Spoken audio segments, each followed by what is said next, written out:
এখন আমাদের কাছে মনে হচ্ছে বর্তমান অন্তর্বর্তীকালীন সরকার তার সমস্ত দায়িত্ব একটা অন্তর্বর্তীকালীন সরকার, একটা ইন্টেরিয়াম গভর্নমেন্ট, যেটা একটা ট্রানজিশনাল গভর্নমেন্ট, যেটা একটা বেকমের মাধ্যমে একটা নির্বাচিত সরকার, যেই সরকার জনগণের আশা পূরণ করবে, তার হাতে তুলে দেওয়ার কথা ছিল।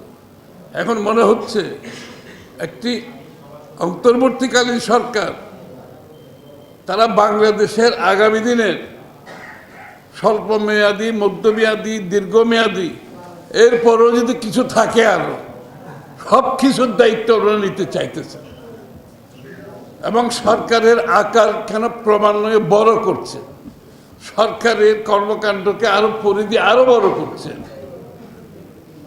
তাহলে আমার কাছে মনে হচ্ছে আগামী দিনের নির্বাচিত সরকারের হাতে খুব কিছু করার কিছু থাকবে না। একটি গোষ্ঠী তারা আগামী দিনের সরকারগুলোর সব কাজ তাদের দায়িত্বে তারা নিয়ে নিচ্ছে। যে মনে হচ্ছে আগামীর বাংলাদেশ যে নির্বাচিত সরকারের জন্য খুব বেশি কিছু করার দরকার নাই, সব কিছুর সমাধান একটি অভ্যন্তরীণ সরকারের মাধ্যমে হতে হবে।